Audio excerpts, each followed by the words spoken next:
জন্মদিনের অনুষ্ঠান সেরে বাড়ি ফেরার পথে পথ দুর্ঘটনায় মৃত্যু হলো 4 জনের। এদের মধ্যে 3 জন সম্পর্কে তুতো ভাই। গাড়িতে থাকা এক মহিলা কোনো ক্রমে প্রাণে বেঁচে গিয়েছেন। 12টা-1টা নাগাদ এরকম ঘটনা চালে ড্রাইভিং করতে গিয়ে ওই পুকুরের কোনো খালে ফালাইছে। মহিলাটা যে পিছনের গ্লাসটা বলে ভাঙছে নাকি কোনো রকমে ভাঙছে, ভাঙার পরে পিছনের গ্লাস দিয়ে মহিলাটা বেরিয়েছে। সোমবার মধ্যরাতে কোচবিহার জেলার কোতোয়ালি থানার চিলকিরহাট চান্দারমারির মাঝে নিয়ন্ত্রণ হারিয়ে গাড়িটি জলাশয়ে পড়ে যায়। গাড়ির দরজা বন্ধ থাকায় কেউ বেরিয়ে আসতে পারেননি। পুলিশ সূত্রে খবর, মৃতরা হলেন অমিত দাস, সঞ্জয় দাস, পার্থ দাস, ধনঞ্জয় বর্মন। এরা প্রত্যেকেই 24 থেকে 28 বছর বয়সী। মৃতদের মধ্যে ধনঞ্জয় বর্মন গাড়ির চালক ছিলেন। বাকি অমিত দাস, সঞ্জয় দাস এবং পার্থ দাস এরা সম্পর্কে 3 জন তুতো ভাই। প্রত্যেকের বাড়ি দেওয়ানহাট এলাকায়।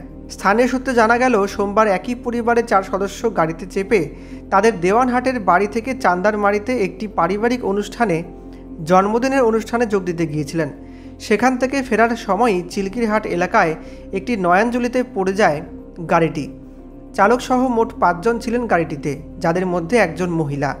মৌমিতা দাস নামের ওই মহিলা বরাত জোরে প্রাণে বেঁচে গিয়েছেন। প্রাথমিকভাবে মনে করা হচ্ছে অত্যন্ত গতির কারণেই নিয়ন্ত্রণ হারিয়ে ফেলেছিলেন চালক।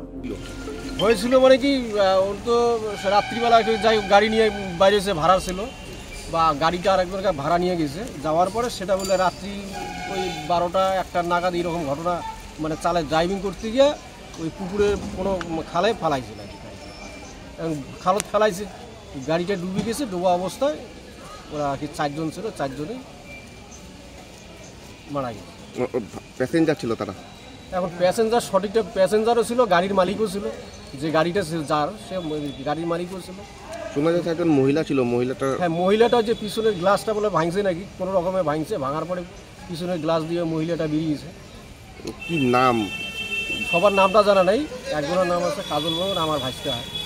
কোথায় ঘটনাটা ঘটেছিল? ঘটনাটা যেটা শোনা গেছে 7 মাইল থেকে তোমার পশ্চিমে একটু দূরে, মোটামুটি 7 মাইল থেকে 2-3 কিলোমিটার দূরে। সেই স্পটে যদিও আমরা যাই নাই, পরবর্তীতে আমরা সকালবেলা